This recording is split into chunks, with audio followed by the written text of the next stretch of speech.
여보, 나 좀 데리러 와줄래? 새벽 2시 핸드폰 너머 들려온 남편의 목소리는 그녀가 결혼 후 처음 듣는 떨림이었습니다. 힘없고 조심스럽고 어딘가 두려운 그런 목소리였죠. 아내 윤정 씨는 그 순간 가슴이 철렁 내려앉는 걸 느꼈습니다. 뭔가 큰일이 벌어졌다는 걸 직감적으로 알아챘죠.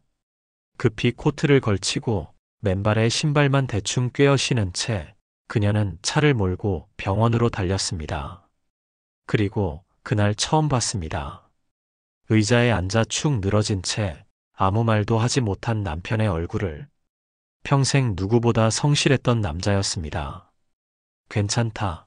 난 원래 이런 스타일이야. 아프다는 말 한 번 안 하던 사람이었죠.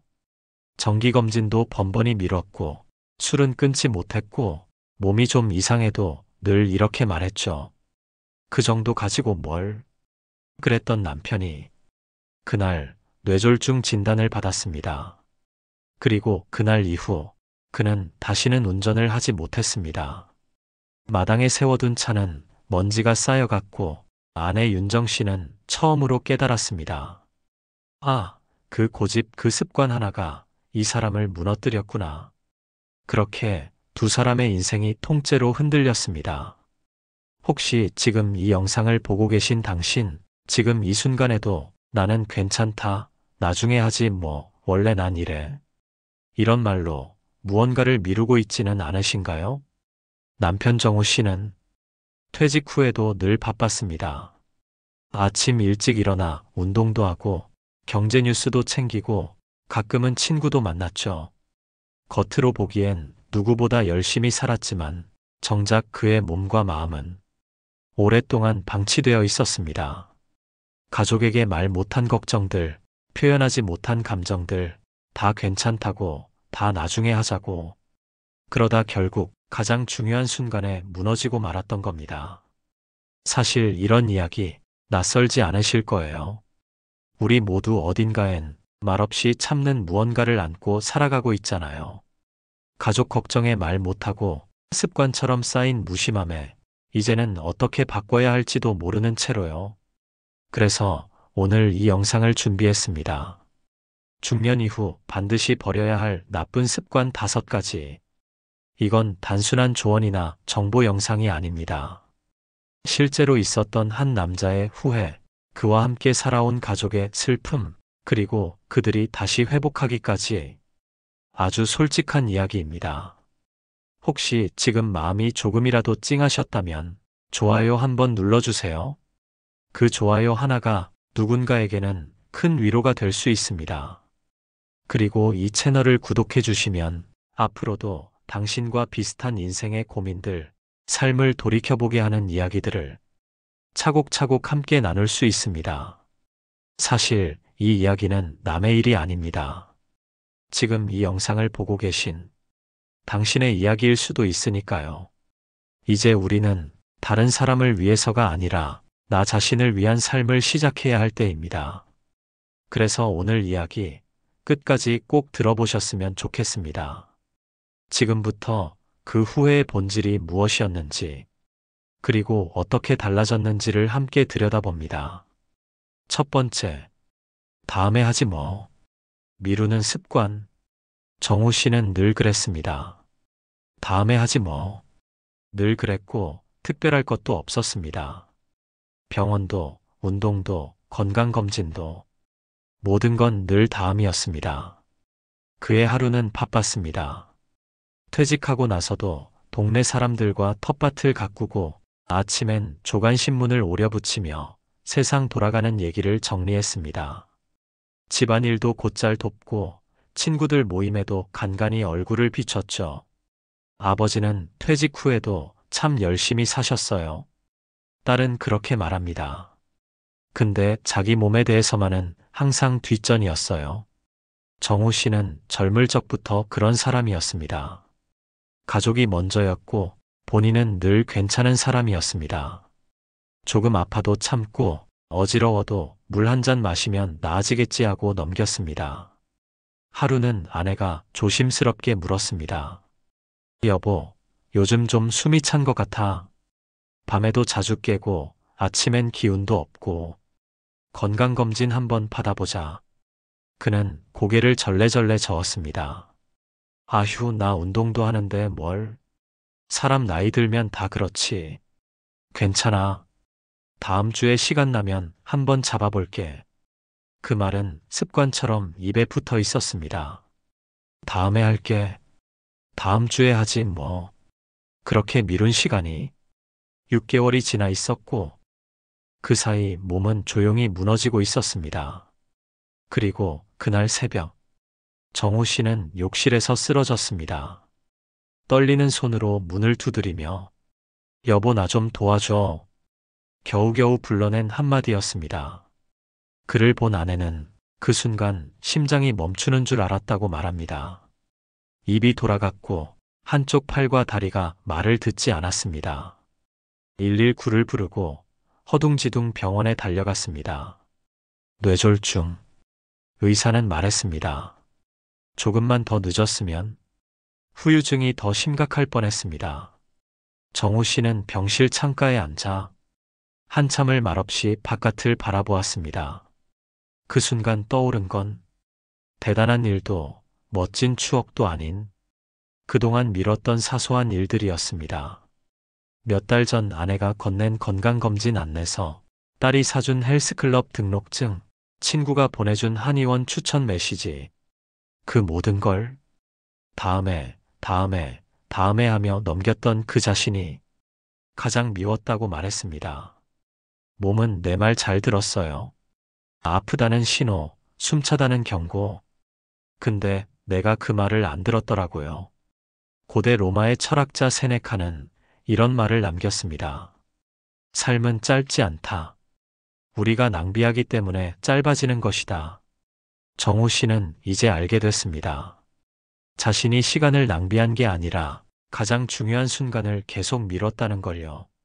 삶이 짧은 게 아닙니다. 그저 지금 해야 할 걸 미루고, 해야 할 말을 아끼고, 해야 할 행동을 늦춘 채 살다 보니 짧아진 겁니다. 그는 병원에 누워 아내의 손을 잡고 말했습니다. 미안해. 당신 말 들을 걸. 이렇게 되고 나서야 병원에 온 내가 참 바보 같아. 아내는 눈물 섞인 미소로 말했습니다. 지금이라도 고맙지. 근데 여보 다음엔 제발 미루지 마요. 정우 씨는 지금도 재활 치료를 받고 있습니다. 팔은 조금씩 감각을 되찾았고 아직 걸음은 느리지만 그는 약속했습니다. 더는 미루지 않겠다고. 건강은 언젠가 챙겨야 할 선택이 아니라 지금 바로 지켜야 하는 책임입니다. 혹시 지금 이 영상을 보고 계신 당신도 건강검진 한번 미루고 계신가요? 운동 시작을 다음 달부터라고 말하고 계신가요? 그 다음이 생각보다 멀지 않을 수 있습니다. 그냥 오늘 전화 한 통 해보는 건 어떨까요? 병원에 예약을 넣는 것. 그게 단 5분이면 가능한 일이라면요. 그리고 그 5분이 당신의 남은 20년, 30년을 바꿀 수 있다면요.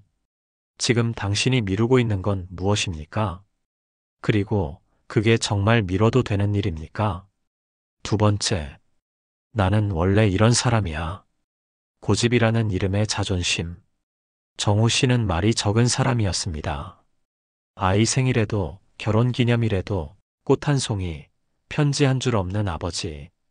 대신 조용히 지갑을 열었고 필요한 걸 먼저 챙겼고 표현보다는 책임으로 사랑을 대신하는 사람이었습니다. 처음엔 아내도 그런 성격을 이해했습니다. 이 사람은 말보다는 행동으로 표현하는 스타일이야. 그렇게 넘겼죠. 하지만 세월이 흐르며 그 무표현은 점점 벽이 되었습니다. 기념일마다 식탁은 평소와 똑같았고 가끔 아이들이 기대 반 농담 반으로 아빠, 오늘 무슨 날인지 아세요? 하고 물으면 정우 씨는 민망하게 웃으며 말했습니다. 에이, 뭐 그런 걸 다 챙기고 그래. 아내는 어느 날 진지하게 물었습니다. 당신은 왜 감정을 표현 안 해요? 나도 가끔은 듣고 싶어요. 고맙다든지 수고했다든지. 그는 얼굴을 돌린 채 말했습니다. 나는 원래 이런 사람이야. 나한테 그런 걸 바라지 마. 그 말은 마치 단단한 돌처럼 식탁 위에 툭 떨어졌습니다. 무겁고 차갑고 쉽게 치워지지 않는 말. 그리고 그 말은 시간이 지날수록 가족들 마음속에 깊게 박혔습니다. 딸은 점점 아빠와 대화를 줄였습니다. 학교에서 상을 받았을 때도, 첫 월급을 받았을 때도 말해봤자 무덤덤할 거니까 하며 조용히 넘겼습니다. 그러다 어느 날 가족 모임 자리에서 딸이 술 기운을 빌려 조심스레 말했습니다. 아빠는 나한테 무관심한 줄 알았어. 나는 진짜 사랑받고 있는 건지 확신이 안 들 때도 있었어. 정우 씨는 그 순간 아무 말도 하지 못했습니다. 입술은 떨리고 시선은 바닥만 향했습니다. 그날 밤 그는 혼자 방에 들어가 서랍 속 오래된 앨범을 꺼내봤습니다. 딸아이의 초등학교 시절 소풍 가기 전날 새 가방 사줬던 기억. 수능 전날 몰래 간식 바구니를 두고 나온 밤. 대학 입학식 날 멀리서 몰래 보고 돌아섰던 순간 그는 속으로 이렇게 말했습니다. 무관심한 게 아니었어. 그저 표현하는 법을 몰랐던 거야. 나는 원래 이런 사람이야 라는 말. 그건 때론 변화를 두려워하는 사람의 숨는 곳이기도 합니다. 그 후로 정우 씨는 조금씩 바뀌었습니다. 딸에게 먼저 전화를 걸었고 아내 생일엔 쑥스럽게 케이크도 준비해봤습니다. 처음엔 어색했지만 가족들은 그 작은 변화 하나에도 크게 웃었습니다. 그리고 말했습니다. 아빠, 이런 모습 너무 좋아요. 정우 씨는 그제야 알았습니다. 사람의 마음은 표현하지 않으면 결국 모르겠는 것이 된다는 걸요. 사랑은 마음속에만 있어선 안 됩니다. 보여줘야, 들려줘야 전해지는 거니까요. 프랑스 철학자 장 자크 루소는 이렇게 말했습니다. 자기 자신을 바꾸지 않으면서 삶이 바뀌기를 기대하는 것은 마치 불을 만지지 않고도 따뜻해지기를 바라는 것과 같다. 정우 씨는 늦게나마 바꾸려 했고, 그래서 그의 삶은 조금씩 따뜻해졌습니다. 고집은 나를 지키는 것 같지만 사실은 나와 가장 가까운 사람들을 밀어냅니다. 중년 이후의 삶은 나는 원래 이런 사람이야 라는 말이 아니라 이젠 나도 조금씩 바뀌어야겠다는 말로 시작되어야 합니다. 혹시 지금 당신도 누군가에게 마음을 주고 있으면서 그걸 말하지 못하고 계신가요? 지금이라도 괜찮습니다. 한마디의 말이 당신과 누군가의 거리를 줄일 수 있습니다. 고마워. 수고했어.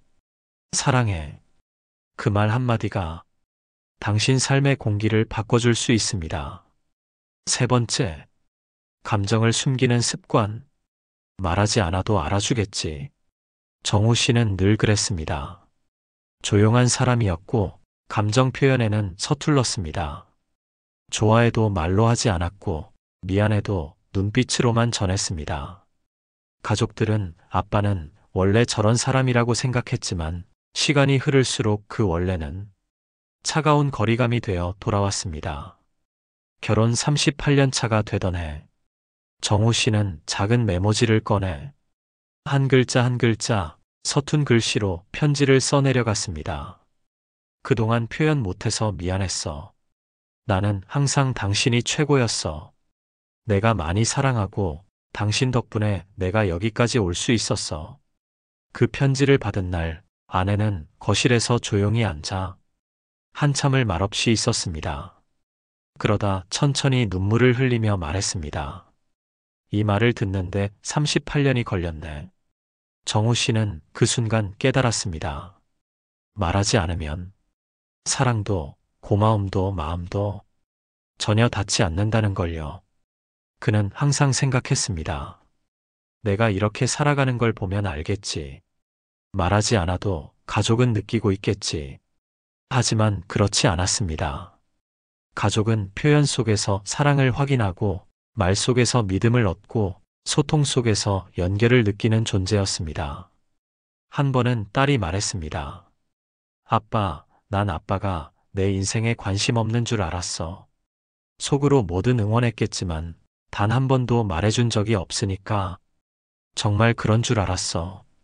정우 씨는 그 말을 듣고 한참을 말없이 앉아 있었습니다. 그게 그렇게 크게 느껴졌을 줄은 몰랐던 거죠. 말하지 않아도 알겠지? 정말 알까요? 아니요. 사랑도, 감사도, 응원도 말하지 않으면 결국 없던 것이 됩니다. 마음속에 아무리 큰 감정을 품고 있어도 그게 밖으로 나오지 않으면 상대방에겐 아무 의미가 없습니다. 독일의 대문호 요한 볼프강 폰 괴테는 이렇게 말했습니다. 말로 표현되지 않은 사랑은 존재하지 않는 것과 같다. 사랑은 보여줘야 사랑입니다. 감정은 나눠야 감정이 됩니다. 마음은 기다려서 전해지는 게 아니라 용기를 내야만 전해지는 겁니다. 그날 이후 정우 씨는 바뀌었습니다. 아침에 일어나면 잘 잤어? 한마디를 먼저 건넸고 식사 후엔 맛있었어. 고마워라고 말했습니다. 가끔은 쑥스럽게 딸에게 고생 많다는 문자도 보냈습니다. 처음엔 서툴고 어색했습니다. 하지만 가족들의 반응은 놀라웠습니다. 딸은 그 문자 하나에 눈물이 났다고 말했고 아내는 예전보다 더 자주 웃었습니다. 정우 씨는 말합니다. 내가 이렇게 늦게 배운 게 제일 후회돼. 이 말을 20살, 30살 때만 알았더라면 중년 이후의 사랑은 기다리지 않습니다. 표현하지 않으면 점점 작아지고 결국 사라집니다. 지금 당신 곁에 있는 소중한 사람에게 오늘 단 한마디라도 건네보세요. 항상 고마워. 너무 수고 많았어. 사랑해. 그 말 한마디가 그 사람의 하루를 바꾸고 당신의 인생을 따뜻하게 만들어줄 수도 있습니다. 오늘 표현해보세요. 말하지 않으면 절대 전해지지 않으니까요. 네 번째, 관계를 소홀히 하는 습관. 알아서 잘 지내겠지. 정우 씨는 퇴직하고 나서 처음으로 조용함이라는 단어가 이렇게 무겁게 다가올 줄 몰랐다고 말했습니다. 하루는 거실 소파에 앉아 아무 소리도 없는 텔레비전 화면을 멍하니 바라보다가 이런 생각이 들더랍니다. 내가 세상에서 잊힌 건 아닐까? 현역으로 일하던 시절 정우 씨는 꽤 활발한 사람이었습니다. 회사에서 회식도 자주 참석했고 점심시간이면 동료들과 함께 웃으며 식사도 했습니다. 가끔은 후배의 고민을 들어주며 그래, 나이 들면 다 그런 거야 하고 어깨를 두드려주기도 했죠. 그땐 하루에 연락 오는 전화만도 3통이 넘었고 문자, 카카오톡 알림이 수시로 울렸습니다. 하지만 퇴직과 함께 그 모든 관계가 서서히 끊겼습니다. 다들 바쁘겠지. 먼저 연락하면 귀찮아할 수도 있잖아. 그런 생각에 정우 씨는 먼저 연락하는 법을 잊어버렸습니다. 그러다 문득 전화가 오지 않는 날이 열흘을 넘기고 카톡 알림이 이틀간 울리지 않았을 때 그는 처음으로 외로움이 목을 조이는 기분을 느꼈다고 했습니다. 문득 떠오른 친구에게 전화를 걸었다가 몇 초간 울리는 신호음 뒤 무심하게 끊기는 통화음에 가슴이 철렁 내려앉았다고 말했습니다. 그 친구는 나를 잊은 건 아닐까? 그런 생각이 다음 연락을 또 멈추게 만들었습니다. 하지만 그때 그는 한 문장을 떠올렸다고 합니다. 퇴직 전 교육에서 들었던 강사의 말. 관계는 저절로 유지되지 않습니다. 관심이라는 연료가 없으면 사람은 당신을 잊는데 그리 오래 걸리지 않습니다. 정우 씨는 그때 깨달았습니다. 내가 아무리 좋은 사람이어도 내가 아무리 오래 알고 지낸 사이라도 서로가 잊지 않으려는 노력을 하지 않으면 관계는 금방 사라진다는 걸요.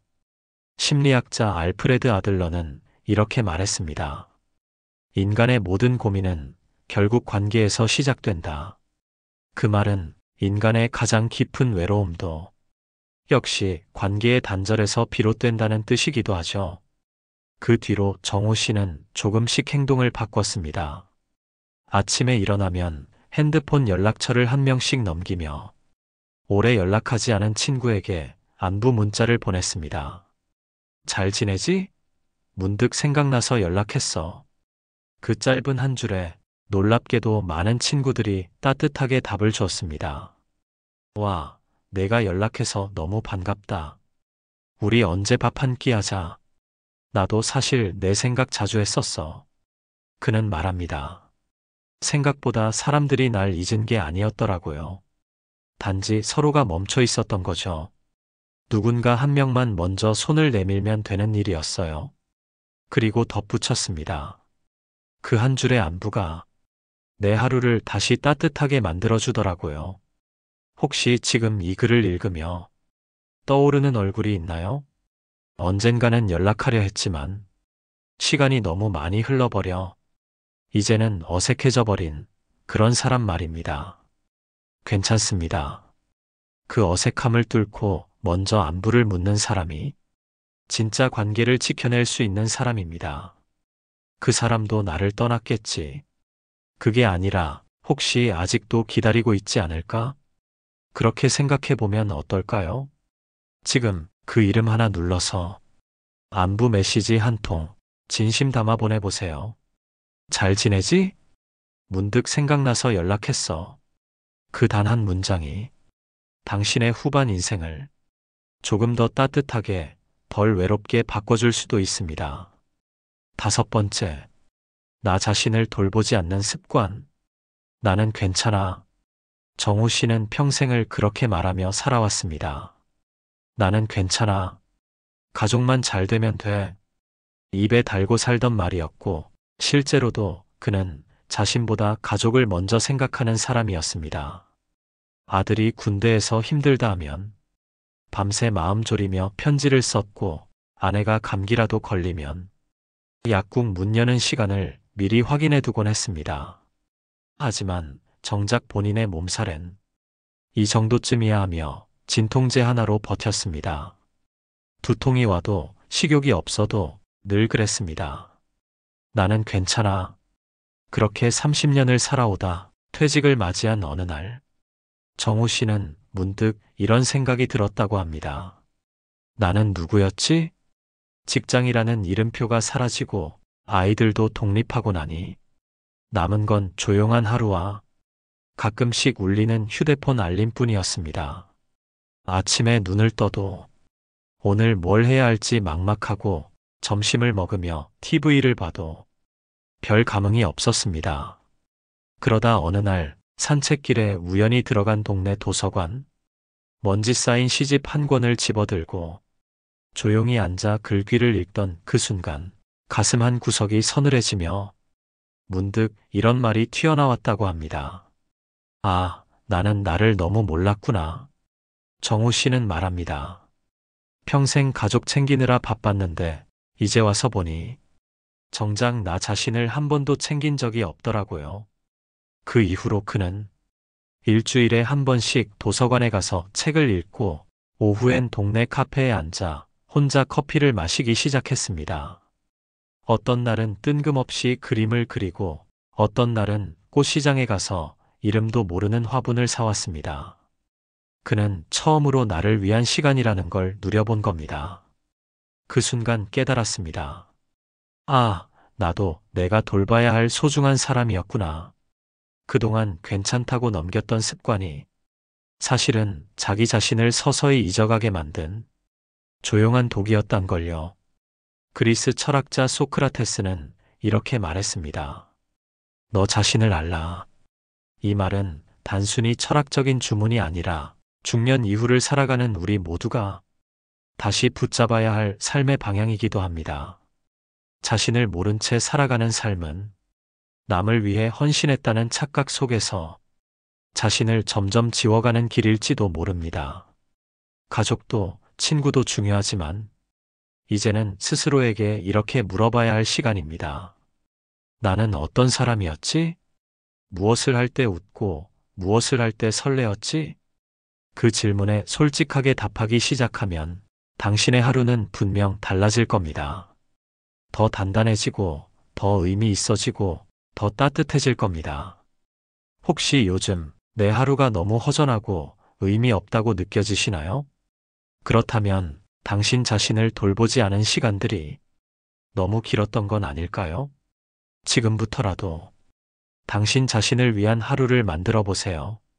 누구보다 소중한 당신이니까요.